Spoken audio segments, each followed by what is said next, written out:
I think it would be beneficial, and she did a nice presentation, and I'm still kinda up in the air, but yes, I would like to see her do a presentation before this group, going forward, so that we do know a little bit more. When she did come to, the treatment court, meeting, I guess at that point I didn't know what questions to ask, you know, nice presentation, it sounded like they had a good program, a good working program, sounded like they would work, very well and fit in with a future treatment court. But I did have some questions that have occurred to me subsequent to that, so. Well, and just what you're saying here, in terms of not knowing what questions to ask, I think that's why it would be really good for everybody to have the brochure, because it will stimulate that thought, so if they come for that presentation, we'd have those questions. It might be a good idea to just get started as a formal, and call the meeting to order. Okay. And, so doing, ask if everyone would rise for the Pledge of Allegiance. I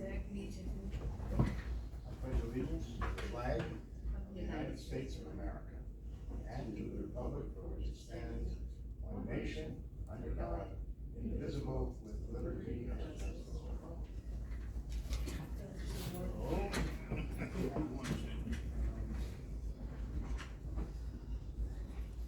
We've had a chance to review the minutes of the November 9th meeting of the CJCC. Is there a motion to approve the minutes? I move we approve. Motion, I have a second. Is there any additions or corrections?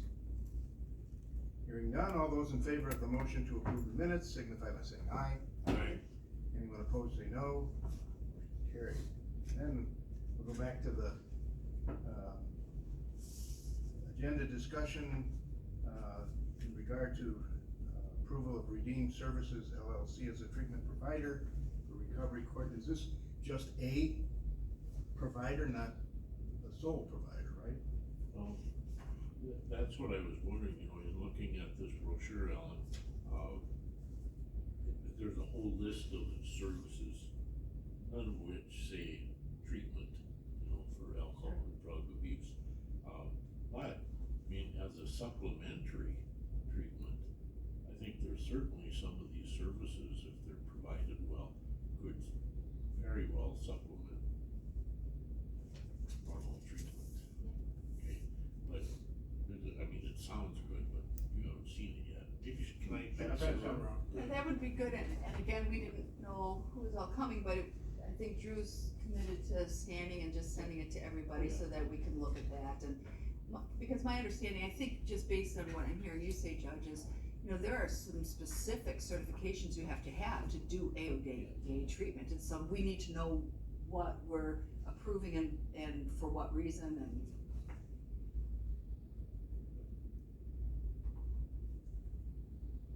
So it would appear that the best course of action would be to invite them to come before our next meeting and make a presentation to us. I think that would be appropriate. So, One of the things that has to be part of the initial stages of that process for a treatment court has to be an assessment by a certified doctor as to treatment needs relative to alcohol, if that's the drug of choice, or drugs, whatever that drug of choice might be. So the process gets initiated, and that's part of that assessment to determine their treatment needs with relation to drugs and alcohol. So if they don't have that, I know that's one of the problems with, what's the name of the group that broke off from Aurora and now are Anchor Bay. Anchor Bay. Yeah. I mean, they no longer are certified or have anybody certified to provide alcohol and drug treatment. So, I mean, that's not to say they couldn't complement or need treatment. I would presume that is this being paid out of the grant? It would have to be. So, I'm assuming we would have to review their cost and rate structure. Right. Well, And one of the things, my understanding is that they're an evidence-based provider, but after Jessica did her presentation, you know, and I thought about it, read over the brochure a little, some questions did come to mind that probably, I wish I'd asked when she was here.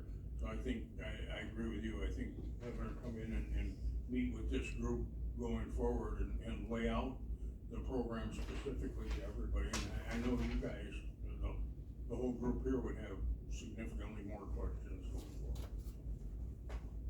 So, it would appear that, we asked Drew to arrange for the, presentation at the next meeting. Any further comment or question? If not, we'll move on to the discussion and approval of the Criminal Justice Services Coordinator position. We'll let Drew, update us on where that's at. Okay, so, part of my job as CJCC coordinator was to find more funds to keep my position going. And so, we also need a recovery court coordinator, and following kind of what Chippewa does, they have a criminal justice services, division, and I would like to see our CJCC kind of move into that direction. And so my idea was with the TAD grant next year was to combine both positions into one and then expand it if we ever need future expansion, but this will be able to look at more than just the recovery court for the diversion programs, and as well as me continuing on my CJCC role. Your understanding on that, would that incorporate any work with the courts and or sheriff's department or DA's office, or how would that blend in overall with the whole criminal justice system? Okay, so, you know, there's other diversion programs, that we could start looking into. And I know I believe that's one thing that the county board said they'd like to look at more is other diversion programs, and so this would incorporate those, in theory. We could do a first-time offender, or we could do some other type of diversion program. And I mean, I would have to work with the TA's office or the sheriff's office to get those started, but going forward, if we get this role created, I could start to do that. And so I thought it would be a good way to kind of meld the ideas of, hey, we have a recovery court right now, and we can keep that going, as well as then start looking at these future other options that people seem to be interested in. Would the funding be TAD grant funding then at this point? I actually am very excited about that, and that is something that I've talked about early on, and I've had a number of discussions with other county department heads and with my oversight committee, as well as looking at other programs. I do have a concern, however, twofold. One is, I was taken by surprise when next year's TAD grant was being presented to oversight, and the narrative and the description of things that would require, if you're applying to TAD, there's gonna be all kinds of rules around that.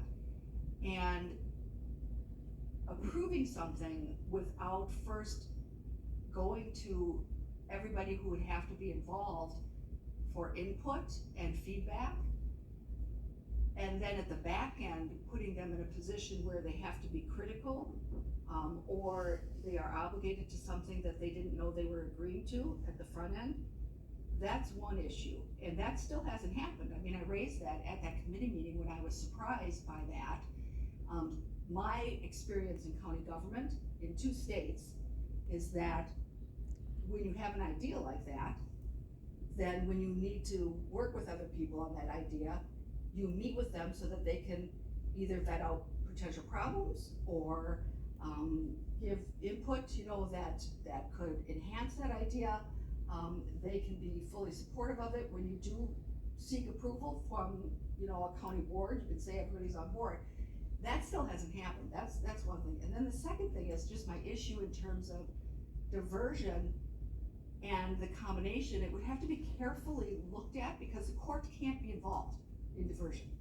And law enforcement and the DA's office has to be involved, okay, at the front end. The court can't be, because if they fail, they go before the court. And so there are a lot of reasons why that should be fully, vetted and discussed with everybody before an application goes into TAD. That's one concern. And then my second concern is just simply that I think the people who have been involved in recovery court and TAD and all of those things, before that application or before program review narratives are written on that report, because I've been looking at those, before they're submitted, again, you're putting people in a position after they're already submitted of having to say, look, I see this differently, I don't think this is exactly accurate, as opposed to, at the front end, showing that draft, whether it's to the grant committee here or the stakeholders, and saying, okay, do you have input for the report that's going in or for this application, so that we can fix it, so that when you present it to your oversight committee, you can present it with that already having been done. So I guess that's my little brief input on this item of discussion, but I'm for it in general as an idea, for sure. And I think, and I concur with you,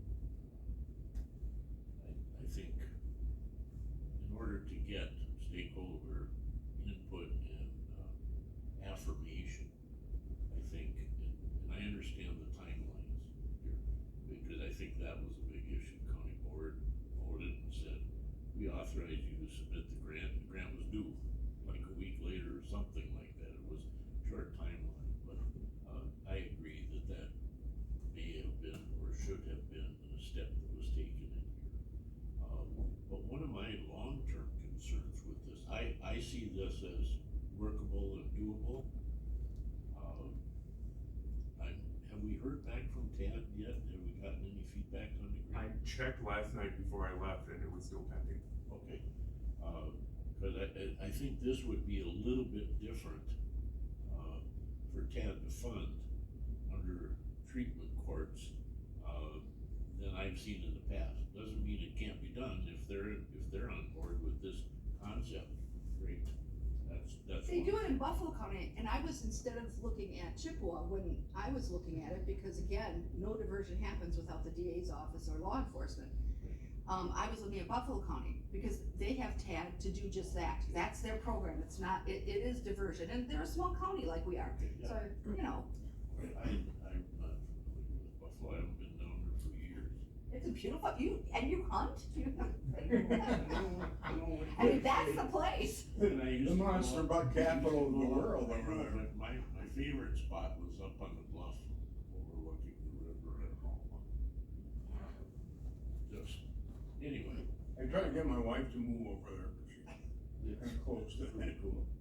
Anyway, the other thing, my long-term concern, just I'm throwing this out here, if you combine, I understand combine, okay? And I think for a small county, it does make quite a bit of sense. But my concern long-term is if we get that's another thing, I wish we would come to a name for this court. Now we're recovery, I don't know how we got there, but we started off drug, then we went drug and alcohol, and then I think we had another interim name, and now we're recovery. I really think we need a consensus on what we should Why call don't it. we just call it Betty? I'll go with Betty, I can use, go with that, but no, back to my point is, long-term, if we get the treatment court up to a point where we have, and I'm thinking 10 is not unreasonable in this county. I mean, given the activity in the criminal realm, I mean, 10 slots can be utilized here if everybody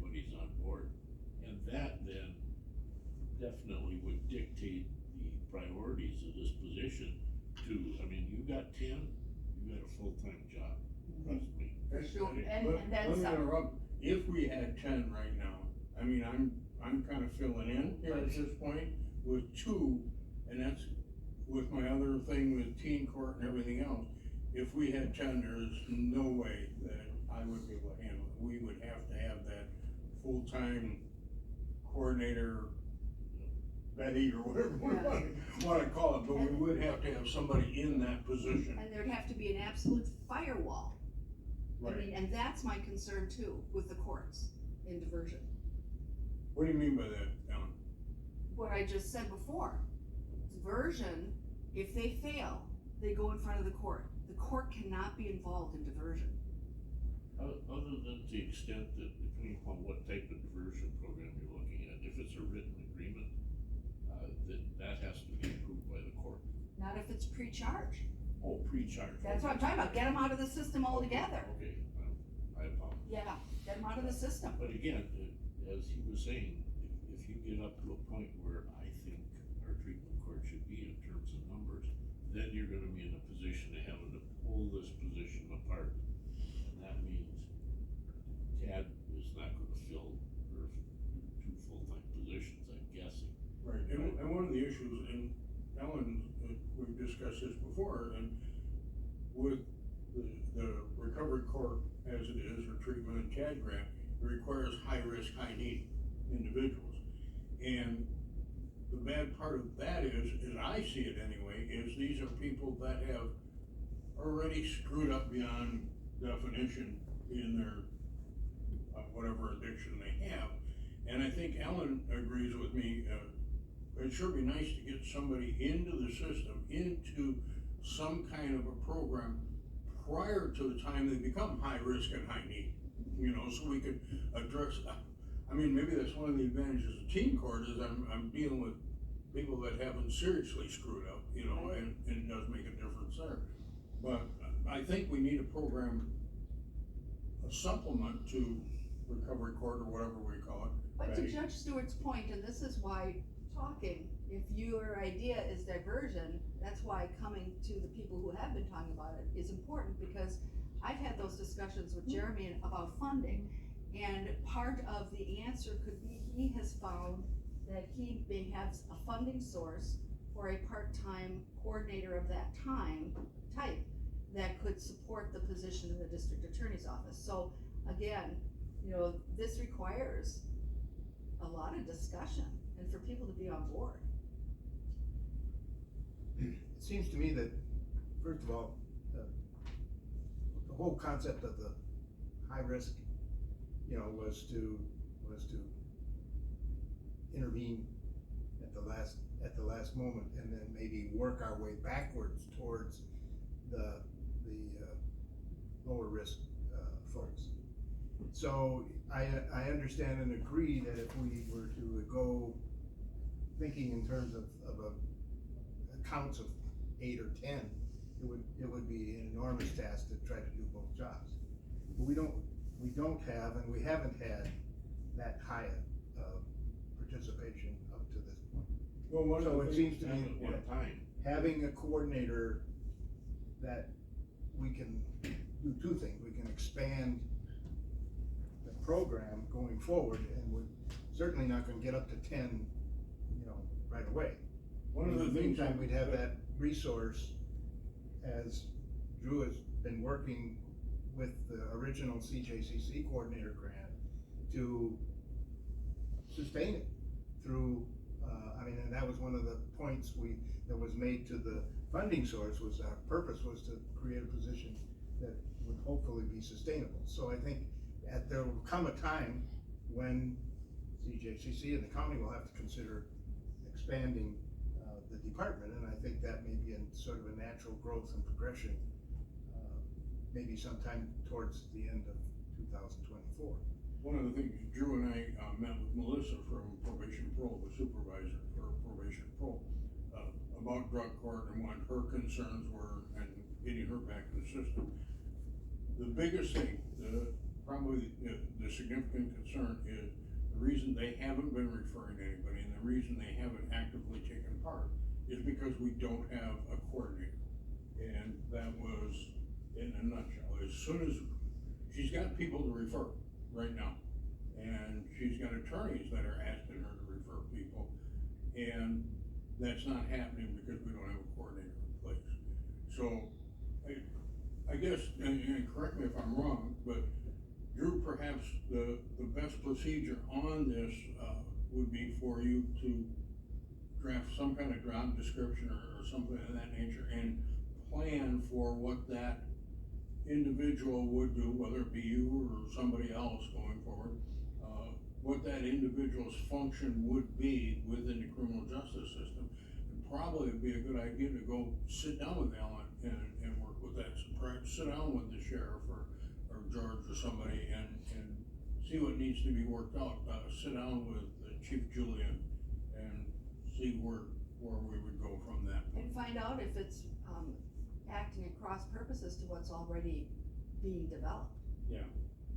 Okay.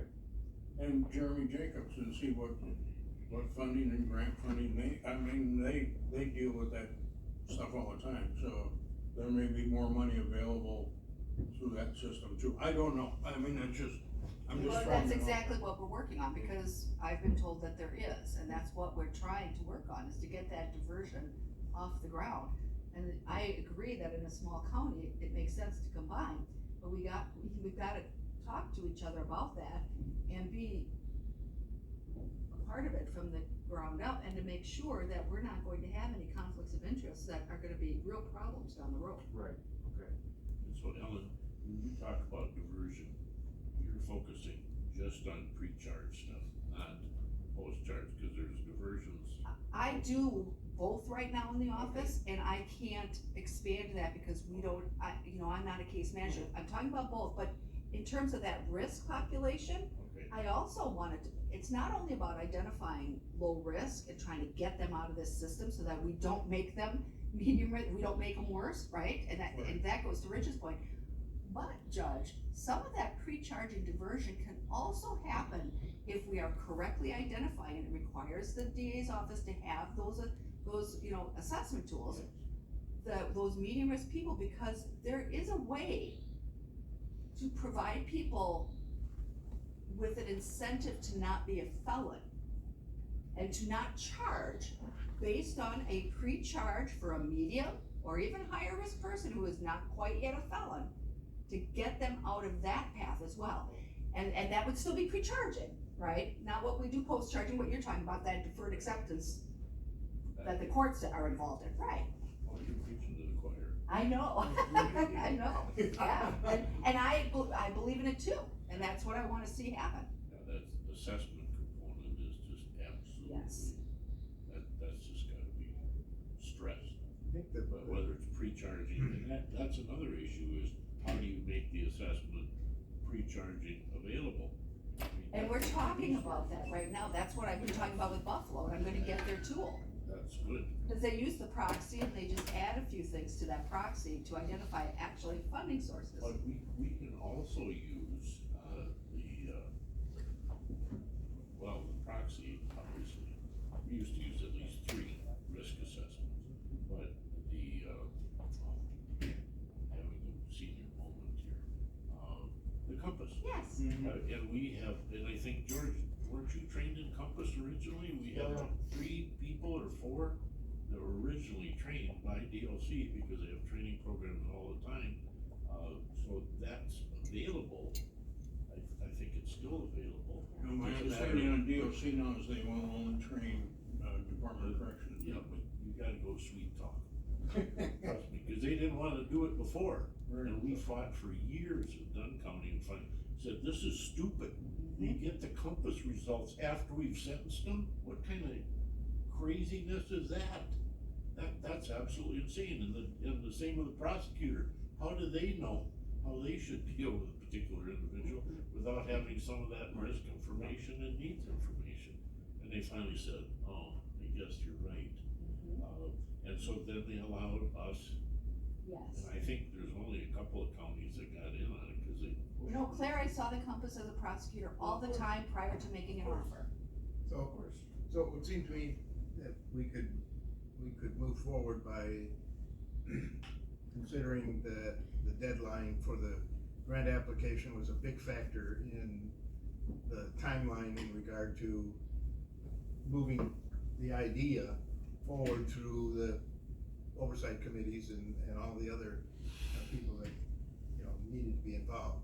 So I think we can wait for the grant approval process to take place, and if we have to step back from the idea, you know, we can do it at that time. But right now, I think it's a sort of a moot point. I think. I guess my question is, at this point, assuming the grant gets approved, can we move forward and hire a drug court coordinator, recovery court coordinator, and then ultimately later up the road morphing that into the criminal justice coordinator?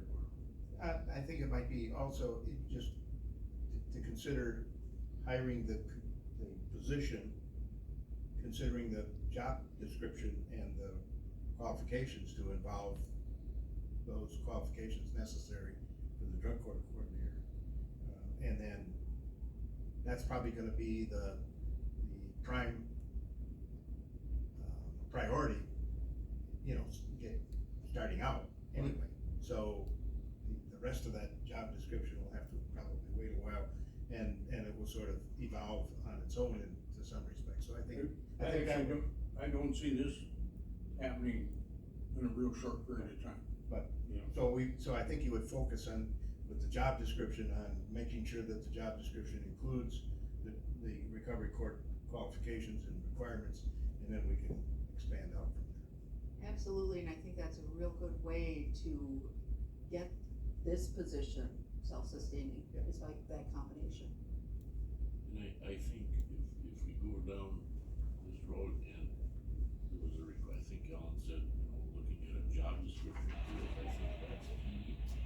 That's something you could bring back to this group and refine so that it would merge these things together and have the support of this group. My concern is, and I don't do county politics enough, I guess, where's the county board on approval of the coordinator position? I know in November, well, they didn't vote on it. It was on the agenda, I understand, to approve that job description. It had already gone through the committees, I think. Did the county board, did they even meet in December, do they? Yes, they already. Did they approve that? Wasn't on the agenda. So we still have no approval to hire a coordinator, is that, I hate to open. We have a job description, wounds. the current job description.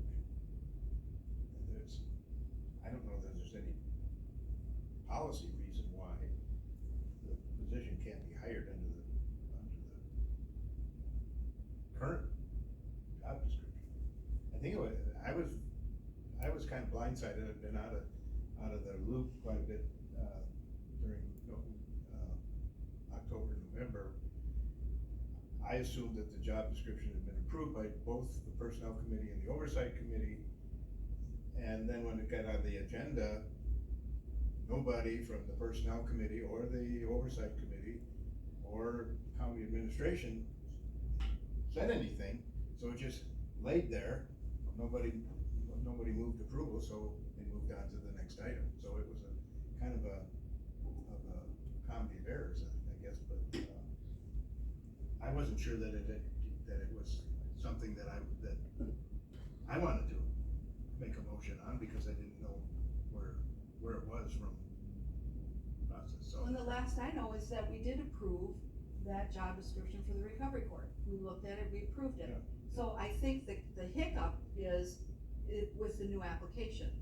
And I think that, to your point, in terms of looking at this new combined issue, just to make efficient use, isn't there a committee?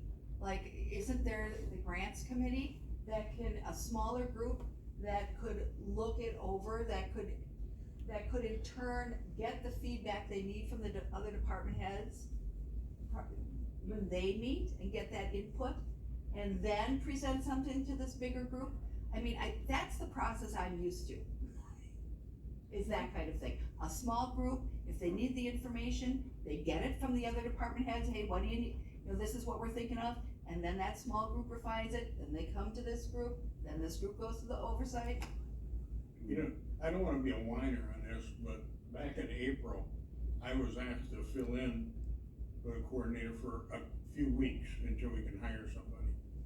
And we're gonna be pushing a year here before it actually gets done, so I don't wanna whine about it, I'm glad to do it, the participants needed that level of support, but I can see my teen court workload increasing because, as I understand, Judge Anderson will probably be the new municipal judge.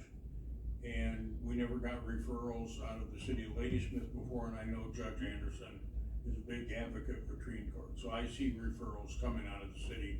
And I have a huge uptick this month, Right. and I wanna see, again, any dispositions to include those.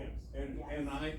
I agree with you, and one of the things I'll talk about with the committee, I've seen a significant amount of increase, and for, January and February going forward, I probably had not less than 8 calls from parents to say, hey, my kid got this, and how do I get into the teen court process? So, I'm gonna ruin the place here, but, yeah, and I, you know, whatever we can do to move forward on that, because someplace online is gonna come, I have to make a choice. Something has to give. Yeah, and my choice is gonna be teen court. Well, first of all, you're not whining, you should have the commendation of this entire group for your volunteer. No, I'm not looking for that, I No, just, but, you know, but I'm serious, that's one reason I keep pushing this hiring thing every month, is that that's not the way it's supposed to run, you know? Right. It's like this group, everybody here has a full-time job, right? Okay, except for you're only half. no, I have a part-time But, job. but, you know, we don't expect people in this group to say, okay, take over these full-time duties for something else on a volunteer basis and still do your full-time job. And that includes you, so Okay. yes. I think Drew has an idea of where we want him to go, and start the wheels in motion. If there's no objection, we'll move on to the next item on the agenda. I don't think we need to take any formal action, other than just what he knows we Do we want. have a standing grant committee? I can't remember if we, Yeah, okay, good, we have names. So the next item. Give the task to. The next item is a discussion and or approval on, let's see, an update on consensus for recovery court team. Somebody wanna take that? What does that mean, Drew? I was told to add it to the agenda, I think this may have been part of my recommendation last month, and that was to either use the individual, who did the consensus training, or Judge Smeltzer was brought up by, I think, 3 people, CJCC. I did talk to him, he said he was willing to entertain doing that, but he wanted to do it as a team, both he and the CJCC director in Dunn County, to facilitate a meeting between the drug court team or the treatment court team, recovery court team, and those agencies that are involved with it, like law enforcement, the district attorney's office, the corrections, and all those that said, we're not gonna participate, or that may be too harsh, but until certain things happen, to try and facilitate a meeting between those folks. If you wanna call it mediation, fine. If you wanna call it consensus, fine, whatever you call it, and see what the concerns were, so we could figure out a way to move this thing forward. I think, well, and, you know, I wanna speak to that directly, because, you know, I'm a pretty old person, and so I've been in a lot of jobs. Maybe And the second youngest person in the room. I don't think so. I don't think so. And this seems kind of like what happens often in an organization where there's a problem that then the entire group is expected to fix when it's not a group problem. And I'm gonna say that. And then the second thing I'm going to say is that there were attempts prior to all those letters coming to have just the meeting that you're talking about that was rebuffed. And so again, having somebody come in to facilitate something that really is not the problem, it's like, it's using the wrong tool for the problem. That was just my suggestion. I don't know what the tool is, so that was my best guess as to what could move us forward. Cause right now, the way I see it as an outsider that don't work here, is that there's a stalemate there. And I don't know what everybody's concern is that said, we really can't participate in this process at this time. But I'm not sure why. And I'm not sure that a lot of people understand why that is. And so that was my thought, that this is a possibility, at least to get everybody at a smaller table here, and say, hey, this is what we have to do in order for us to jump back in the game. And that request for that meeting happened and was rebuffed. That's all I'm gonna say, and I think that request for that smaller meeting, it was necessary because this is not the proper forum to have that discussion for sure. You know, because of what would need to be discussed. And that's why I said not this big group, but the people who are intimately involved in that and have to be involved in order to have a successful recovery court. If you can't get those people to sit down, and that's why I think the mandate to do something like that should come from this group, but we shouldn't participate. And I made that clear, I think, in my discussion last month. Who should participate, Judge? I think each of the organizations, or departments that sent letters. Okay, so who's that? I think the Sheriff's Department, Human Services, District Attorney, and Corrections, I think those four sent letters. Ashley also. Oh, okay, all right. And Ashley, sit down with, the treatment court, people and hash it out, and maybe not the whole treatment team. I don't even know who's on the treatment team other than our volunteer here, and the judge. It's gotten somewhat sparse too. Well, and that's part of the problem. It shouldn't be sparse. It has to be fully staffed, by people who are intimately involved with that recovery process. So that was just my suggestion, Ellen. But again, I think the mandate, or the requirement that happen should come from this group as a whole. We're supposed to be the oversight for this court, and if we can't Which say. is very murky, but yes. Well, I understand. I agree. At this rate, it's never gonna work. You might as well just fold up your tent and go home. Yeah, I think my concern is that there has been way too much lack of information and lack of, so I hear somebody was rebuffed, I heard somebody tried, or whatever. I'm a great one for, if I have an issue, it's almost like a grievance process. If you don't put it in writing and get a response in writing, I'm not willing to consider hearsay or she said, he said, they said, or he didn't say, they didn't say, whatever. So it seems to me that at least the initial step is there needs to be an invitation, if you want to call it, to have all the parties concerned to meet. And that invitation should be in writing, and if those who choose not to participate cannot just say, I'm not going to participate, I'm not going to participate for these specific reasons.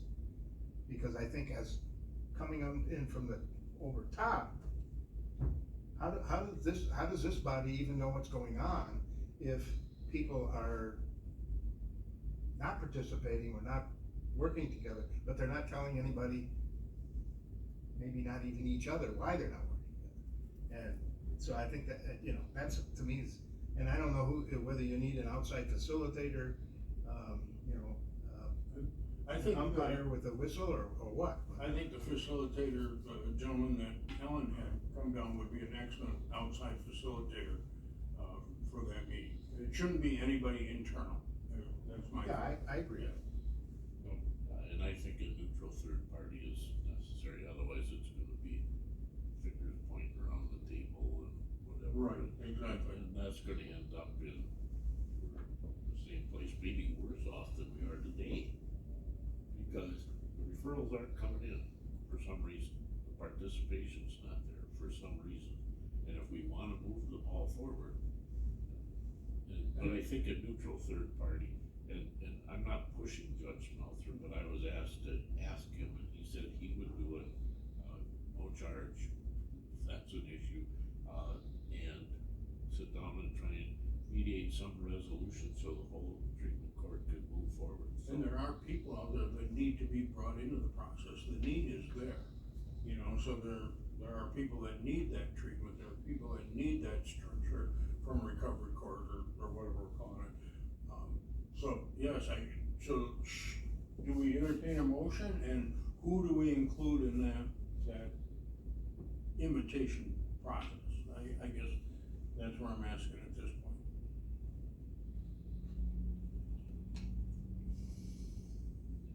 I think anyone who has previously been involved in the team, that would be the group to start with. No, but I think, Yeah, and probably the supervisors of those individuals. If that's. Of course, we haven't decided who my supervisor is yet. So, You're married, I aren't you? see, Well, it's actually the department heads that are the stakeholders, and they just send their representatives, and so it probably needs to be the department heads. Yeah. And it probably should be, we should probably build upon what we started with Bill Omicron as a facilitator. And I think that's where it needs to start, because I think part of the issue too is to have the team who are simply representatives, they're kind of stuck in the middle, right? And so that's probably where you start, is the required stakeholders. The representatives don't really matter, So- because you gotta so get the department heads on board. So let me see if I understand this. We have a team, but they're made up of people that have been assigned that responsibility from their supervisor, but then they don't get to be the team. They have to go back to their supervisor to decide what they're supposed to be doing. What TAD requires by statute are stakeholders, and they're named in the statute. And those stakeholders are the district attorney, the Department of Health and Human Services, law enforcement, they're named. Now, all of those people then designate, so when I came into my office, I could decide to go if I wanted to, or I could designate, and so does the Department of Health and Human Services, they designate. But in terms of what happens in that team, and they are representatives of each of those departments, and they're only there at the pleasure of their boss, their supervisor. And so, really, and it's the supervisors who withdrew, who sent those letters, so if you wanna get people back on board, those are the people who have to come together. Why would you wanna be on the team if you're not carrying out the responsibilities of the team, but you have to call your boss every day to find out what you're supposed to do on the team? Well, that's not exactly what happens, because the team decides what transpires with the participants without any input from their supervisors. So when we sit down for the team meeting and we discuss participant XYZ, we say, okay, this is what happened with that individual this week. This is our concerns, this is the good that happened. Is there a therapeutic response, or do we have any sanctions, or what happened? It's the team decides, and the judge sits in there, and then we make Judge Barna or Judge Anderson prior to Judge Barna didn't really have any input. It was the team that decided, that said, okay, we think that this should happen, this should happen, this should happen. The judge obviously can override that in court, but I have not seen that happen. So, but that's what goes on. Then I assume that certain individuals went back to their supervisor and said, here's what the team decided. I don't know about that, but, There's a difference, and I think that's part of the misunderstanding of the team. There's HIPAA, and that's what Rich is talking about. right, Talking about having an intimate understanding of a participant, somebody who is in treatment court who needs mental health, or maybe that's a priority right now over their addiction, or those kinds of things. Those are the day-to-day workings. But whether that team is functional, policy directions, who sits on that team is at the pleasure of the department heads. And whether it's working or not, or there needs to be some change in the structure, that's a department head decision. That's a different kind of, and that's where the muddiness between who's oversight and who's on the team has become muddied here in Rusk County. That's part of the issue too. Because that same oversight function was being done by that same team. And you can't provide oversight for yourself. Well, and I agree with you, Ellen, as far as where this should start, and I think it has to start with the department heads. They're the ones that wrote the letter saying, we are not going to participate for whatever reason, okay, at this time, until certain things happen. I don't know what those certain things are, but I think that's where it is, and obviously, to me, what's happened is people on that treatment team have gone back to those department heads that caused them to write the letter. And at some point, that group of department heads may want to bring in additional people from that treatment team if they get into an issue of sort of the nuts and bolts of how that works every week. But initially, I think it's the department heads, because if the people on the treatment team don't feel supported by their boss, so to speak, it's going nowhere. They're gonna be sitting in there saying, oh geez, if I do this, what's my boss gonna think, whatever. And if they feel there's dysfunction, they have to be able to go to their department head for support. They have to be able to do that. They can't be told, you cannot go to your supervisor for support if you're seeing a problem. That's how government functions. I don't think, and correct me if I'm wrong, but I don't think the team members should be bringing back specifics regarding a participant Correct. to their department head. Correct. But if they have a concern on procedure, Correct. that should come to the department head. Am I right what you're saying? Correct. This is probably less than appropriate analogy, but it seems to me that we've had a long-standing urination tournament going on, and unfortunately, there's too many people getting wet that shouldn't be getting wet, and including the participants and the whole program. And somebody needs to, get the invitation and get the people together and find out why and wherefore and how to proceed. Otherwise, I think we're not serving the public, we're not serving the people we represent, we're not serving the people that elected us, and we're certainly not serving the victims and the potential people that need to be helped. And I just think, somewhere along the line, and mediation may be the answer with somebody who's qualified and capable of facilitating that process, and at least getting everybody to say what they have to say in the same room. I think that gentleman that Ellen had come in for the consensus would be perfect on that, because he has no input on that. I forgot his name, and I'm sorry about that. Omicron? Yes, and Drew's been in touch with them. I'd like to make a motion, Mr. Chair. Yes. I would like to make a motion that Mr. Omicron be contacted. And I had a long discussion with him half an hour before our last meeting when he was here. And he said, he said it to the whole group too at the end of the presentation, I will come back and help you anytime, no problem. So I think he's ready, willing, and able to do that. So I'm gonna make a motion that he be contacted, and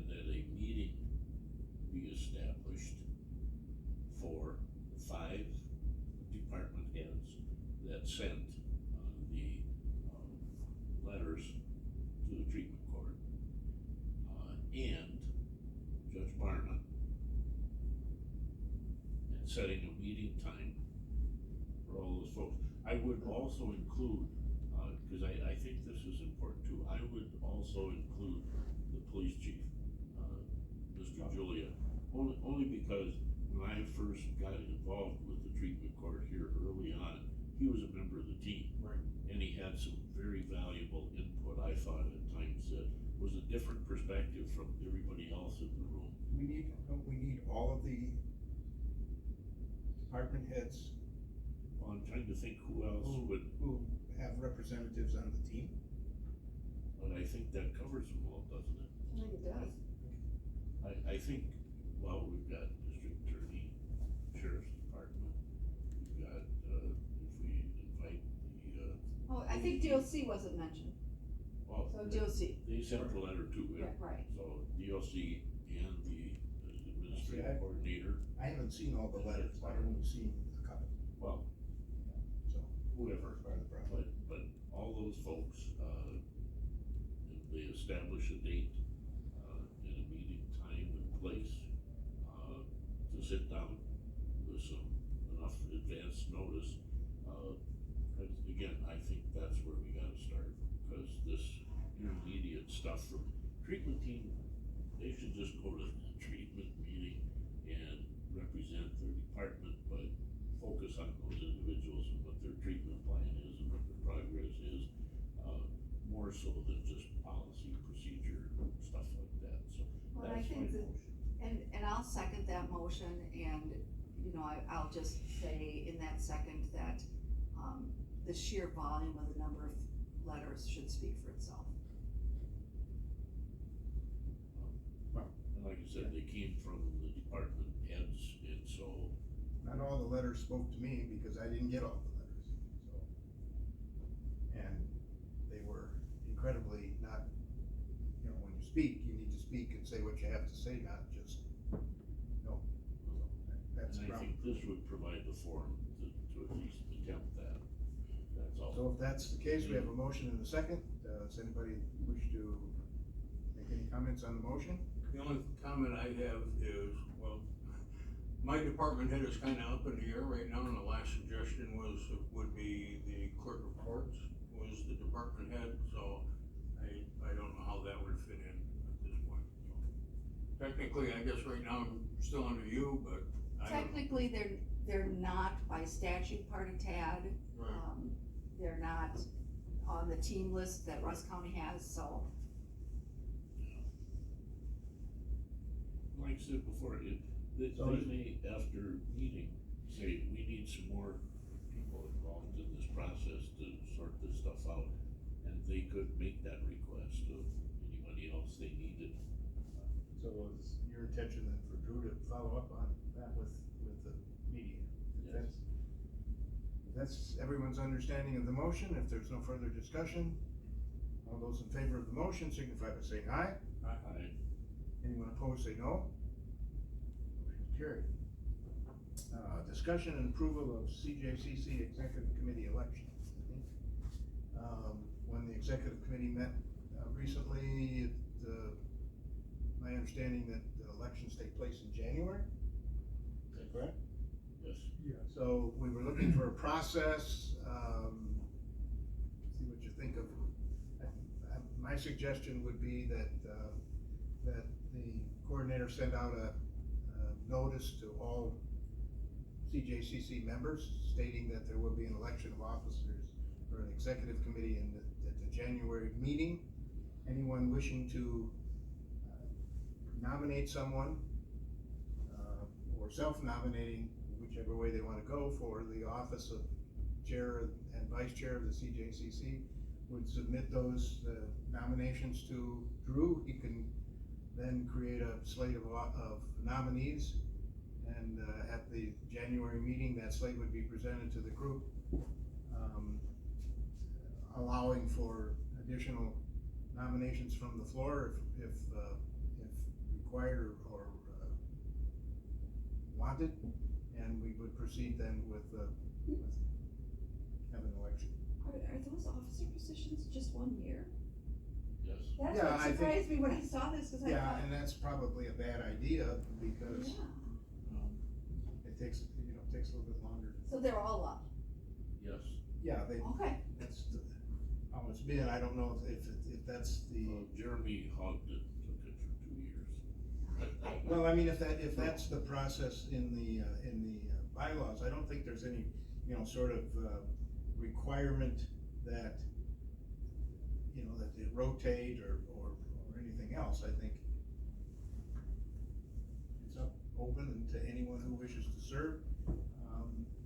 I just kinda like a little process, ahead of time, so that and slate would be known by everyone as the agenda comes out.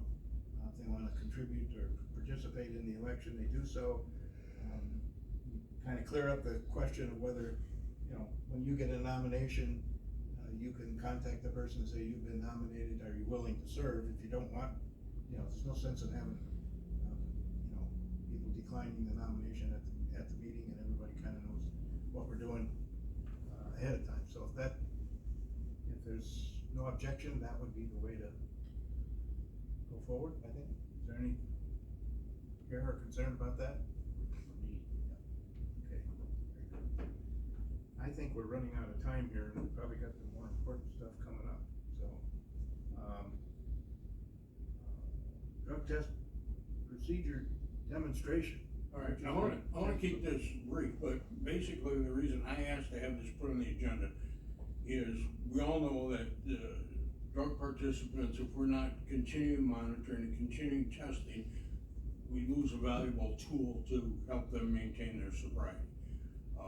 So this last month, because of these big gaps that we have over the holidays, and we all know that I normally only work Monday, Tuesday, Wednesday, sometimes Thursday if there's a meeting. But then there's a gap from Thursday, Friday, Saturday, Sunday, Monday, Tuesday now with the holidays, that the participants aren't testing. So I reached out to the sheriff, and I wish he was here today, but I reached out to the sheriff and said, for the purpose of these holidays, could we resume having the jail do the drug testing? Because they did that for a significant length of time. The response I got back from the sheriff, and I based that on the letter that he in fact wrote concerning drug court, and said, I agree to continue working with any and all entities as needed in relation to recovery court, with the hope of getting this program back on track and functioning in any manner. So I based that and reached out to him, and asked if they would resume that, and the email I got back is, we will not be participating in drug court as per our letter. I don't know what the issue is. The testing is relatively simple, and I felt it was important for everybody in here to know. Angie, I didn't know you were gonna be here today, so if I could solicit you as a volunteer to go through, because you've done a considerable amount of drug testing, would you be just kind enough to demonstrate to this group what's involved in the mouse swab, please? Yeah, I've been off for 4 days, so you don't know how to show up, I'm kidding. I've got everything right here in the form and all that stuff, so. We won't actually do the mouth swab, but I was gonna use Terry, but I hate to get a positive result. But anyway, if you would just go through that, I appreciate It'd it. be for steroids. So you want me to go through what? Just go through what the form involves and what you guys have had to do in the jail. Okay, so the last couple of times that they've come up, the females or the people come up know that they have to come up for a test. So they are given this little kit right here, inside of it is a mouth swab, that they put in their mouth, and I don't know if there's a set amount of time. 5 minutes maximum, but basically there's a thing on there that turns blue. So Yeah. if they got it in their mouth, generally it's less than a minute. Yeah, some of them tend to hold it in there quite a while, I don't know if they think the longer the better or whatever.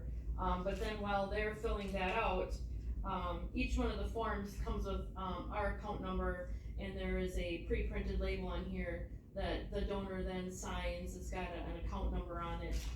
Then we take both of these stickers that are on here, put one over the top of this tube. The tube also has a spot where we put the collection date, and then on top of it, we'll put that subject's first initial, last name, followed by this barcode on here so that it can't be lost. This barcode is then on top of this sheet as well. The donor signs it, the person up in the, whoever observed it signs it. the other, label is then attached to this bag, so that everything stays together. The white piece of paper goes inside the bag, and then Rich takes the carbon copy of it. And then we just collect it up in the jail and let him know the next workday that it's available for pickup. The person collecting the sample never touches Nope. the sample or anything like that. The participant uncorks the tube, puts it in, corks the tube back up. We open this up for them, and they get the whole thing. We never want, the only time we touch this is after the collector puts this cap on it. The only time we touch it is to put the label on it. And then it goes in the bag. So we never, the only time we touch it is after that person has put the cork on it. And it's out of our hands. Anyway, I just wanted to let the group know how simple that was, and I guess, you know, if the sheriff was here, and maybe George can answer, it's real critical that we have that testing. So, George, if you would talk to the sheriff or whatever and see if we could just get at least that segment back going again. Could I interject a question? I periodically do visitation at the jail with one or more individuals. And I see the signs up there for the cost of testing. And every time I see those, because it says this is what we're gonna charge for processing, yada yada. If that's part of the issue, is doing these gratis as opposed to some kind of compensation, that's something that I think could be built into the grant, because testing's part of it, including getting someone to do the test. If that's one of the issues, maybe that could be addressed as well, so that, okay, if the sheriff's department and the jail are involved in some of the testing, would there be some kind of compensation to cover, obviously not all the cost, but part of that cost, like you would for anybody else that needed testing? I don't know, but Well, I just. Part of the CAD grant requires county match, so in the past, when the sheriff was doing the testing, or when Riley was coming to the team meetings, you know, that part was functioned into the CAD grant for that 25% county match, so, and it's just like my hours, whatever I do for the drug court, you know, doesn't get paid out, it just goes in as part of the county match. And I get that, I think ideally that's how it would operate, but if the issue right now is a lack of manpower or whatever, then maybe we don't look at it so much as a match, at least at this point in time, and say, okay, we'll compensate X for each test that's administered. Because the bottom line is, if you don't have good, comprehensive, random testing of individuals in the treatment court, you're pretty close to locking the doors.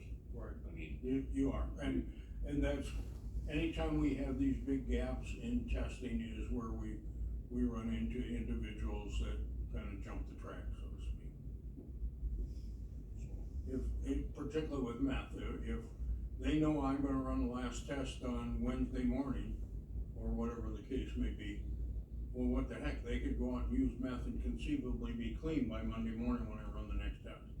They don't, once they use, they keep using, but that's, you know, that would be that's a big stick supposedly to keep them, that they know they have to come in for the test. well, it's an integral component of any treatment court. I mean, that's just sort of the bottom line. If you don't have that random comprehensive testing going on, again, you've lost a tool. And trust me, there are individuals who come into treatment courts that can figure out your testing schedule. Oh, absolutely. The randomness is a key ingredient there. So maybe that's one of the concerns that led to these letters. I don't know. And the nice thing about our randomness now is forensic fluid does all that. All I did is enter their names, they assign a color, and, you know, they might get tested 3 days in a row, and they might not get tested every third day or something going forward. So I like that, cause we don't have to keep track of it. Anyway, that's my pitch on that. So, I don't know, George, however you feel about it, or if you can reach out to the sheriff and see if we could at least incorporate that segment into the drug court. I understand he doesn't wanna participate in drug court per se, but that would be a big help. And there are current participants, and they do need testing. Clearly. Yes. I just wanted to add, didn't we as a team have, wasn't there a position that we had applied for part-time to do some of our testing? Yeah.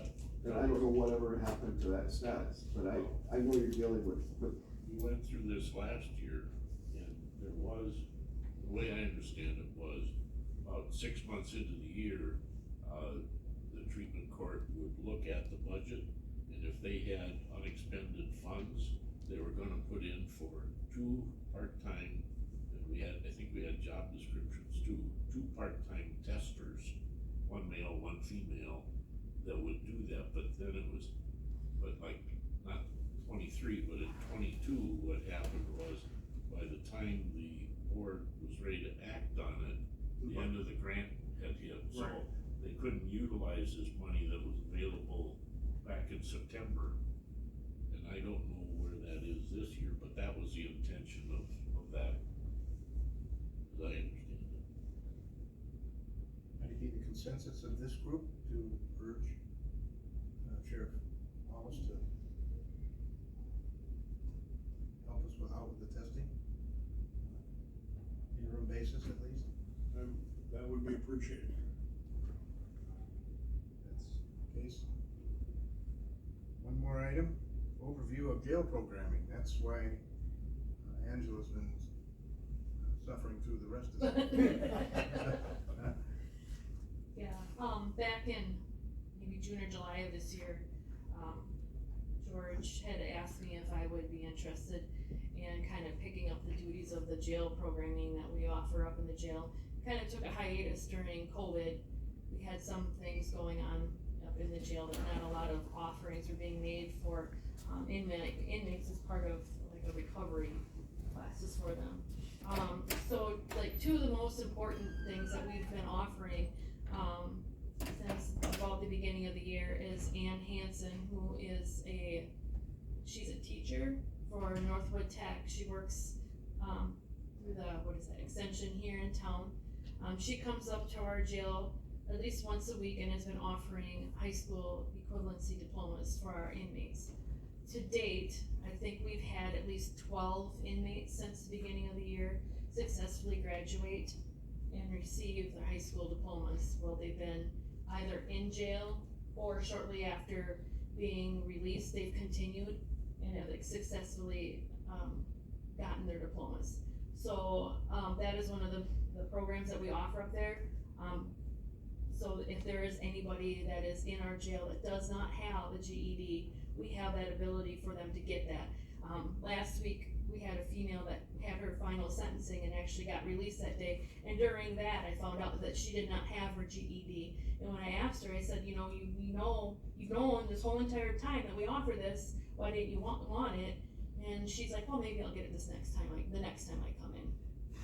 So, it's something that we offer, and everybody was they were very diligent about getting their homework done. We provided them with every tool that they needed to do the homework. We gave them time to go in a conference room so they could be by themselves. We gave them the tools like pencils and papers. They were very religious when it came to getting all that done. And like I said, there was quite a few of them that they got released before they even got their diploma and continued to visit Ann at the extension office to achieve that. Of course, a couple of them needed to because that was part of their probation, is that they were to get that diploma. So that's one of the things moving forward. If any of the judges, as part of their sentencing conditions or whatever, you need to get your diploma, we have that ability for them to get it while they're up there. One of the other things that we did in collaboration with the Dunn County Jail, with Heather Pica, they reached out to George and said that they would start offering jail programs within our program. It's all delivered via Zoom. At the beginning of every month, or prior to the beginning of every month, Heather sends me a calendar listing all the classes programs that they're offering throughout the month, when they're offering them and who they're offering them to. So they'll either be male or female.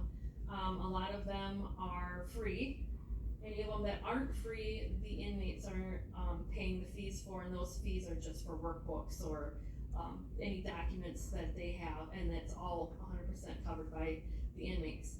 A lot of them are, drug rehabilitation, programs. One male subject that we have up there right now that was in the jail or drug program that no longer is, he has been very religiously attending every single drug recovery rehab program that they offer every month. He has enjoyed every minute of it. He's paid for every class. He's attended every class. Each one of them gets a certificate of completion. A lot of them are MRT based, or they're through like Hazelden, so they come from a treatment facility.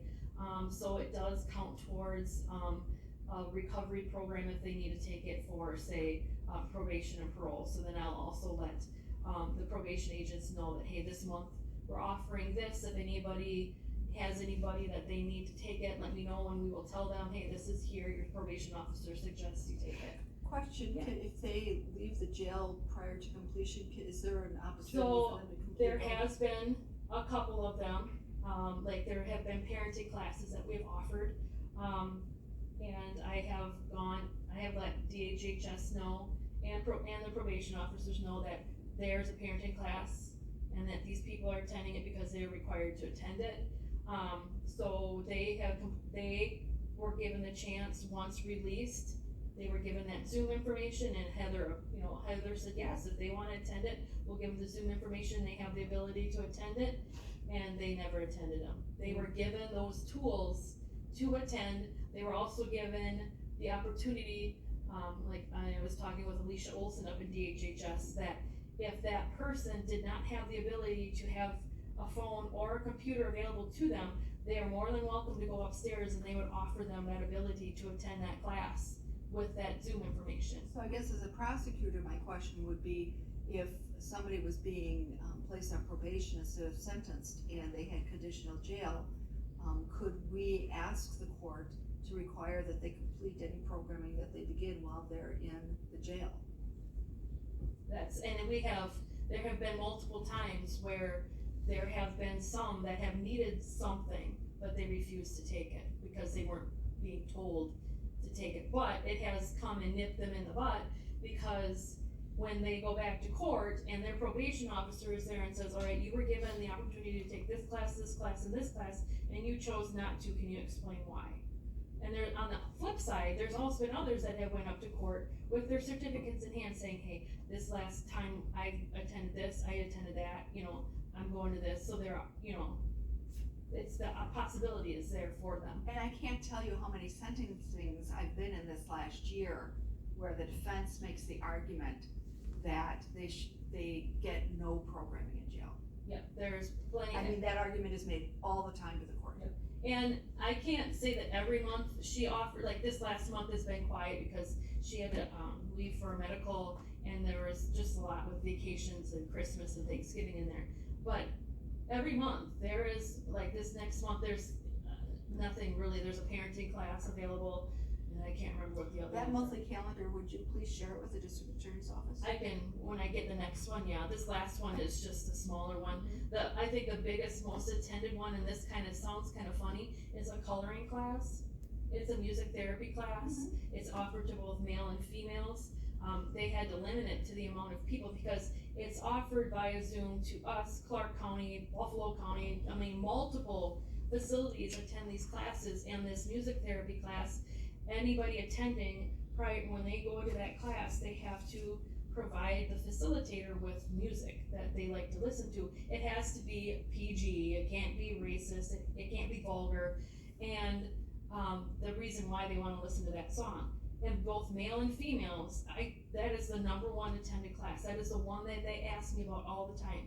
And the males are the ones that wanna look forward to that class more than any of them. And that's all they do is sit there and color for an hour and a half. But I tell you, they're probably some of the best moods when they walk out of there. Absolutely. And do they get a certificate of completion? Does it help them in any way? No, but it kind of clears their minds. They get to sit together and chat. That's a big basis on MRT also. Yeah. is there's sections in the MRT book where they have to draw significant things in their life. They can't use words or anything of that nature.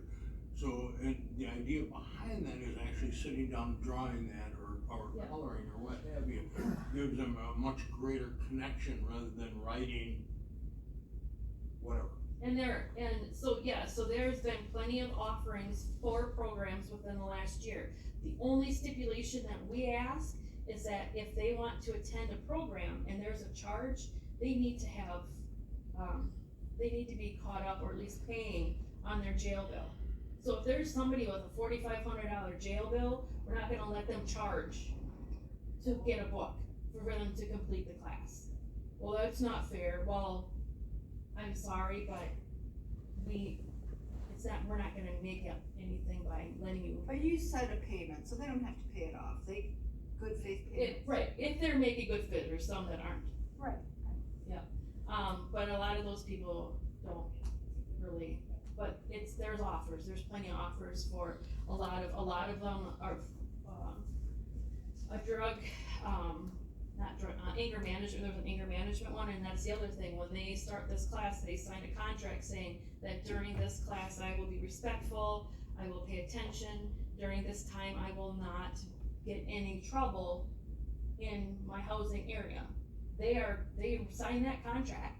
We had a female that signed the contract and then got written up and locked down, therefore she lost that privilege, and then had a fit, and the one class happened to be anger management. But I'm like, you signed that, saying you will abide by the rules, both Dunn and Rusk, it's your responsibility. So it's. Yeah, please share that monthly calendar. Yeah, and so it has been a lot, they look forward to the classes every week, and they also look forward to what we have to offer for them. And there's great participation, at least one person attends a very good portion of them. But if there's, they're not willing to go, you gotta be willing to fix yourself. And they've been given plenty of time, I think Our that goes office a will long provide way for the incentive. court and the DA to say, if they've come in and they've made the effort, if I was the judge, that would carry some impact there. And you can tell the ones that go to go and the ones that go to actually go, because they're the ones that say, hey, Miss K, can I just step out, go to the conference room and work on my workbook? Or you go into a dorm, wherever they're at, and they're religiously sitting there working on them, and then you have the next one that's just laying there like. Kinda like the MRT program, they're about into step 5 or 6 before they actually commit to the program. Otherwise, prior to that, they're just doing it because they have to do it, but somewhere around 5 or 6, all of a sudden it clicks that, hey, I get this, it's helping me someplace. And then, aside from that, the last time Ann, the Northwood Tech lady the teacher was in, she asked if there were any more individuals that needed their GEDs or whatever. We don't have anybody right now, but she then approached me and she said, how about if we offered like an employment ability class? So that's our newest class that we just rolled out, because there's a lot of them up there that don't know how to fill out a job application. Like there was a person that gave me a job application, and the 3 references on his job application were the people that he's housed with. Well, that's not gonna help him any, because how's anybody gonna contact that? So I was kind of telling her about it, and so she, through her department or whatever, was able to draw up a program, and every Monday or Wednesday she comes in, she sits with them, they learn how to fill out a job application decently, how to write a cover letter, how to do a resume, how to search for a job and interview skills, because that's something a lot of them need. There's some that have never held a decent job, because they've just been, they started in teen court, and from then on out, it's just been constant for them. They've never held a job, and they finally get to the point where they're like, am I gonna do this the rest of my life, So that was one of the new programs that we started, is that, we've got like 7 or 8 of them up there that are in this job program. Now, that gives them, and she even gives them the tools, like where to go on the internet. She shows them how you can get on the internet and find jobs and where to go, and does interviews with them, so. Do We've you been have pretty any successful. involvement with Northwest Step? Mm-mm. Cause they actually have, or did have at least at one time, they still do, a program for, helping folks find a job. Oh, yeah, Specifically So we have, for, people that have, criminal record. we have a letter of understanding with a group called Pathways Home. They're out of Appleton area, they work a lot with the prison system, that if you're within a couple months of release, you can apply to these folks. And they will also assist them in finding housing, jobs, to get back on their feet once they're released. I'll have somebody contact you and they can share that program and see if it's something you can use. yeah, cause I know at one point they even took clothing, collections, or they took, because in that way people could go to them, if they didn't have, right, Interview, yeah. interviews, if they didn't have clothing for interviews, you could go right there, cause I know Dave Hibbard, that used to work here, worked there for a while, I don't know if he's still doing that or not. But I was talking to him about it before he even started working here, and they were taking, donations of clothing, both male and female, for people who didn't have decent clothing to wear to job interviews. So I've heard of that before, you just forget it, that they're there. So one big change coming in 2024, and you and I haven't talked about this yet, cause I just learned about it yesterday. Oh, Is, we currently have a grant-funded program through Aurora for AODA. Jeremy Jacobs has learned that grant funding can no longer be used in a correctional jail setting. So we are losing that AODA, program, because grant funding can't be used for that anymore. Which grant are you talking about? I'm not sure, it's one of the Health and Human Services grants that he gets, maybe from the consortium, or, I guess I'm not sure what exactly. I wonder if it's from that surcharge on the OWIs, that there's that money building up. He apparently talked to the powers that be up, and they said, no, you can't use it for that anymore, so. I thought they could just come up to the jail to do it. And maybe that's part of it, if they go there, which is different, but we don't have Or that Zoom. ability to do that. Yeah, I saw the email, I just didn't read Well, it. yeah, this is a local DHS program, or is this something, I mean, is this a funding source that said you can't use the grant Yes, fund, or yeah, the funding source that funds DHS program said you can't use it in a jail setting Yeah, anymore. and that So- AODA class was very well attended, It our was. males, I mean, that's one of the big things that every week, like, the male individual that we have in the program right now kind of is stuck between a rock and a hard place, because program is offered at the same time a male AODA, and he wants to go to both of them. I'm like, well, we'll get you, don't worry about it, you know. Question, George, can they use a, Huber? Let me just say this, that's a local discretionary thing. As a judge, I have always ordered it. Right, but I'm saying, can we get around that funding issue that way? Yes, if there was a release, but I would do it for medical, I would do it Yes. for treatment, I would do it for any number of things, sometimes medical. And we allow that too. Yeah, and, cause that's key, cause you run into this stuff all the time, either you don't have space or time or people to monitor those kinds of things and make them available. But if they were able to be released, the resources are here and can be used for outpatient, so. Most of the time, that the problem we run in with that is these people aren't established over there prior to coming to jail. So they don't have a caseworker, they don't have that program already going. So Aurora won't just take them to drop in and say, hey, I wanna start this. So that needs to be something that they already have going on the outside, where DOC gets them involved, out of custody, and then they can continue going there if they're in custody and, serving a sentence with Huber. We've done that many times in the past. It's just, if they're here, getting them to start getting established, that doesn't work that way. That's the hurdle. Well, yeah, plus, I mean, like, when it's male AODA time, sometimes there's like 11 guys in there. Right. So that's a lot of people to be, setting out and trying to make sure that they,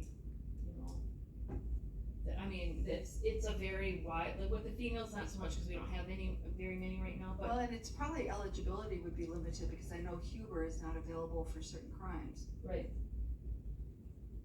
Seems very, It's not available in certain counties, I just did this a couple weeks ago in Sawyer County, because someone needed treatment, had it established before they got in, and I ordered that they get release Uber for these specific things, and the sheriff said, ain't doing it.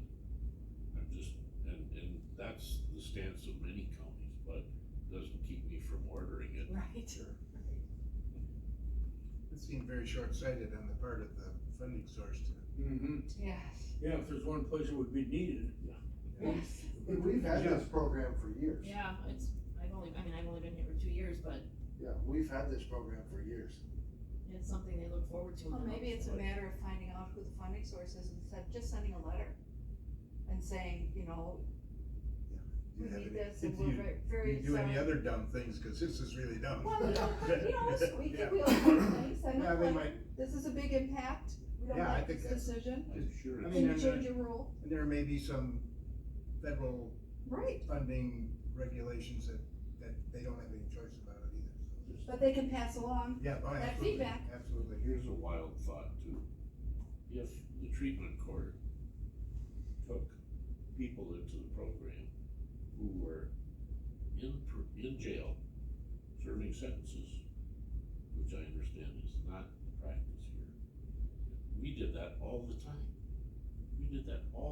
We had numerous people in our treatment court yes, who were serving sentences, conditional probation time, Yes. that kind of stuff. And anyway, Yeah, we did they would be involved, and that was part of the program. yes, Because you can do a lot. And the grant is one source of resources to supplement that kind of thing and help make it available. So, anyway, absolutely. You know, I may be the only person that doesn't know this, George, on the county board. Not likely, but it could be. And I've been around for a long time, and I was not aware of these programs that you do in the jail. And I think if the rest of the board doesn't know, the next time there's a presentation to the board on the, and it may have been glossed over in a rather hasty presentation to the board, but the board should know these things, because, I'm happy to find out that those programs exist and didn't know that they did. And I would presume that the board would feel the same way about it, so if there's a way to let Jeff know, or whatever, or whoever's gonna be presenting these things, because I'm not even sure the committees know some of that stuff, so this would be helpful. thank you. And Angie, great job. Thanks. Yeah, well, maybe going to Youth Justice, Angela, and doing the same kind of presentation, that's oversight, right? Wouldn't hurt. I wanna thank you for being the second person in the room that has had the gall to mention downtown. Drew is pointing out to me that there was an error in the agenda in regard to the date of the next meeting, which is, he says, is the 25th instead of the 24th of Yes. January. Yep. So, Maybe you could send out a save the date. yeah, right. Yeah. So, it looks to me like we've completed the agenda. I appreciate everyone's, taking out the extra time. Usually we try to bail out of here at 8:30, it's 9 o'clock, and we're still here. So, thanks everybody, and if there's no objection, we're adjourned. Thanks, Angie, for that. No,